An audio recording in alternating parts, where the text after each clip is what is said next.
Bonjour à tous, soyez les bienvenus dans le département de l'Allier où depuis quelques semaines maintenant, nous suivons 3 équipes de jeunes gens passionnés par la nature. Ils ont tous un point en commun, ils ont choisi de vivre leur passion en s'inscrivant à l'Académie Le Pal et en participant à de nombreuses activités. Cette semaine, nos académiciens de première année vont faire une sortie en forêt. Oui, mais que vont-ils y faire exactement? Pour le savoir, on va rejoindre dans quelques instants Agathe, leur animatrice pédagogique. Le temps pour vous de vous remémorer leurs dernières aventures dans Zoo Academy. Précédemment, dans Zoo Academy, Lino, Marilou, Lou, Sarah et Jules, nos académiciens en première année, enfilaient pour la première fois leur costume de soigneurs animaliers. Agathe, leur animatrice pédagogique, avait choisi pour eux le secteur herbivore et notamment celui de la girafe de Rothschild. Leurs missions étaient nombreuses. La première étant évidemment de découvrir cet animal de taille vivant principalement au Soudan, en Ouganda et au Kenya et qui passe plus de 12 heures par jour à brouter. La seconde fut de nettoyer leur bâtiment où siégeaient quelques petites crottes. Et enfin, nos ambassadeurs se sont régalés en leur offrant leur goûter et surtout en les côtoyant d'aussi près. Bonjour Agathe. Bonjour Guillaume. Extrêmement ravi de te retrouver, ça faisait longtemps, donc 3 semaines déjà. Eh ben oui, le temps passe vite. Et la météo change. Oui, alors non seulement la météo change, mais en plus de ça, tu nous as concocté un truc. Mais c'est quoi? Mais c'est faire une balade en forêt alors qu'il n'y a déjà pas beaucoup de soleil, on va aller le cacher? Mais non, mais c'est pas possible ça. Bah si, c'est possible. La nature, elle s'expérimente à toutes les périodes de l'année et justement, c'est pour montrer qu'on peut aller se promener en forêt, profiter de la forêt même quand il fait froid et au contraire, on voit des choses qu'on voit pas du tout l'été et c'est magnifique. Alors, qu'est-ce que tu nous as concocté? Quelles sont les surprises que tu as préparées à nos académiciens? Alors déjà, ils savent pas du tout qu'on va en forêt. Ouais, moi non plus. Je sais pas s'ils aiment ou pas, donc on va découvrir ça. Je m'y attendais pas. Et puis la grande surprise, c'est eux qui vont nous l'apporter parce qu'en fait cette séance, elle est faite pour expérimenter la nature et notre environnement. Donc l'idée, c'est d'aller sur leur piste, sur ce qu'ils ont envie de faire. Donc peut-être qu'on va faire des cabanes, peut-être qu'on va faire un cache-cache. Il y a même des séances où on fait des jeux les yeux bandés. Donc on peut vraiment aller sur plein de terrains. Il y a tellement de choses à faire en forêt qu'on verra bien ce qu'ils nous amènent faire. On va bien les cacher et puis on va leur donner des petits cailloux, non? Je plaisante évidemment. Non, on va sortir de la forêt avec tous les enfants. Il faut quand même que je les ramène tous. Ce qui est sûr, c'est qu'on va les rejoindre tout de suite. Merci beaucoup, à tout de suite.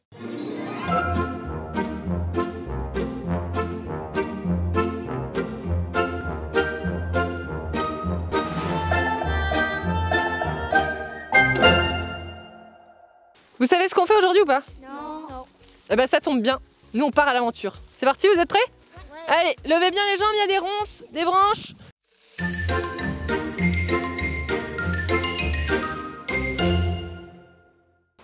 Alors, cette séance, je l'ai construite suite à une rencontre où on m'a parlé du syndrome de manque de nature, où en fait, il y a des études qui ont été faites en Amérique du Nord notamment, puis après ça s'est développé sur l'Europe, où on a découvert que de plus en plus l'homme est face à ce manque de nature qui va entraîner de la dépression, du manque de confiance en soi, des soucis aussi de santé, l'obésité, du cholestérol. Et en fait, on s'est rendu compte que c'est lié au fait de passer moins de temps dans la nature. Donc à la base, c'est parti de ça. Et en fait, le constat est là, c'est que quand on amène quelqu'un dans juste passer 2 heures dans la nature, son état en début de séance et en fin de séance, c'est pas du tout le même. Quand on repart de là, on est tout bien, tout heureux, tout détendu. On a vraiment un autre état d'esprit. Alors c'est difficile à décrire, mais vraiment souvent ça marche sur... beaucoup d'enfants ressortent de là vraiment mieux. Et du coup c'est un peu l'idée de cette séance-là, c'est de se dire en fait dans la forêt on est bien. Alors à votre avis, qu'est-ce qu'on va faire aujourd'hui? On va partir à l'aventure. On part à l'aventure dans la forêt. Qu'est-ce que vous faites vous quand vous allez en forêt? Cabane. Moi, c'est souvent ramasser des champignons. Moi aussi. Aujourd'hui, j'ai décidé de les emmener en forêt parce que l'académie, c'est pour découvrir tout notre environnement, les animaux du parc, mais aussi toute la faune locale qu'on peut avoir. Donc j'ai décidé d'amener le groupe en forêt pour aller expérimenter la nature dans la forêt, 2 heures de forêt pour se reconnecter un petit peu à notre environnement et à tout ça. Là, je vous ai ramené plein de photos. de choses qu'on peut faire alors en forêt ou pas en forêt. C'est plein de trucs que l'on peut faire. Je vous laisse prendre le temps de toutes les regarder. Et dans votre tête, chacun, vous en choisissez une, ou c'est quelque chose que vous aimeriez faire, mais que soit vous n'avez jamais fait, soit vous aimeriez bien faire. Et donc j'ai commencé l'activité par un photolangage, donc c'est plein de photos qui représentaient différentes activités qu'on peut faire à l'extérieur, notamment en forêt.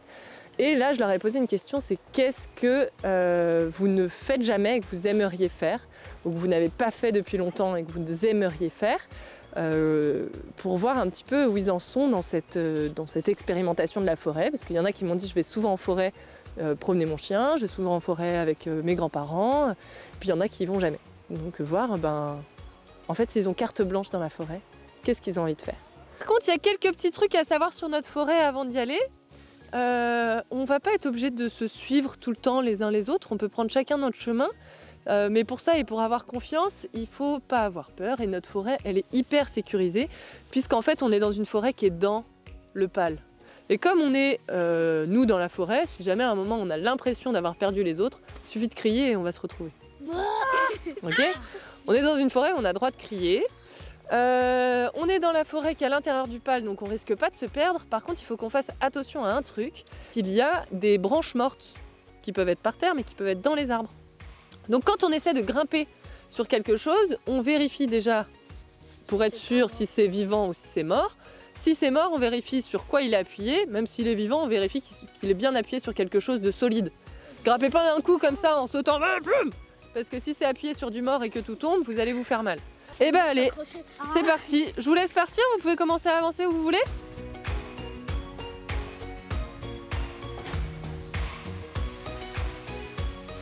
Et à partir de ça, eh ben on est reparti explorer la forêt et on a suivi leur découverte. C'est eux qui ont choisi le chemin, donc on est passé dans un endroit où il y a plein de ronces, mais finalement les ronces ça pique un peu, mais après ça passe.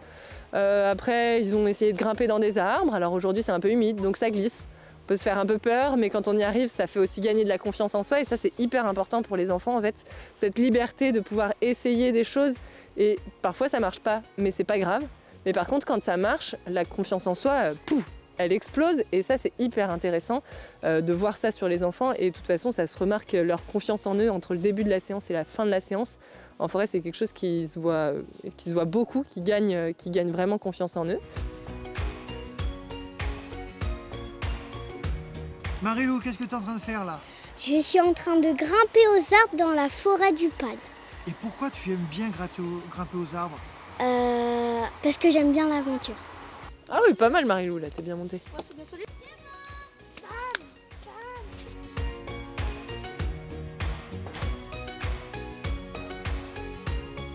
On peut le coincer à un endroit entre des arbres et pousser pour le plier. Viens de notre côté. Et là, viens de notre côté Sarah. Et on va le pousser vers le devant. Et on pousse, on pousse, on pousse, on pousse, on pousse, on pousse, on pousse. Alors, est-ce qu'il est complètement cassé ou pas? Non. Alors, bah oui, mais moi je peux plus pousser, après je pousse dans notre cabane. Oh non. Ah, c'est bon. On le tire pour voir? Allez, voilà. Hop là.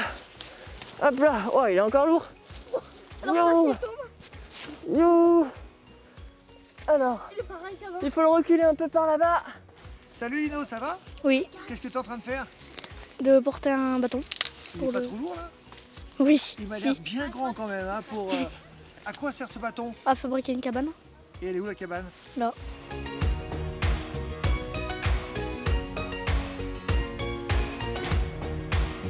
Attendez, je vous le fais monter, comme ça vous pouvez monter. J'arrive. Tout le monde est dessus ou pas? Oui. Attention, je lève les pieds. D'abord, t'es monté dessus? Oui. Et ben là, je tiens en l'air. Hein. Ouais.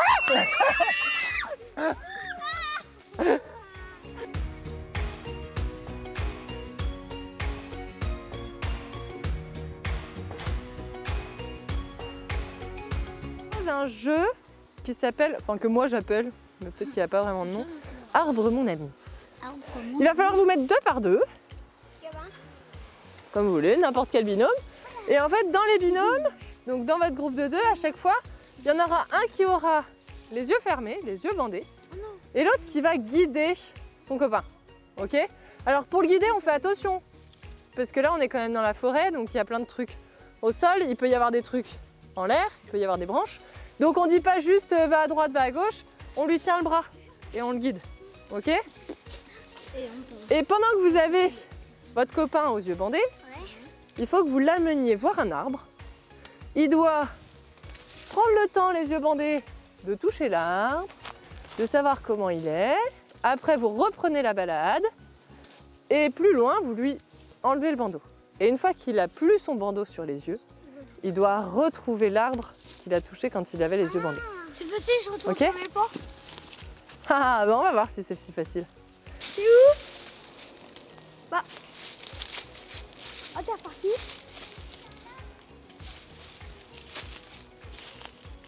On voit rien. Oui, c'est que je compte sur toi. Ouais, c'est. Ça viendra, hein? Oui, laisse ta jambe. Ok, voilà. Hormis un défouloir, passer du temps dans la nature favorise le développement du cerveau des enfants.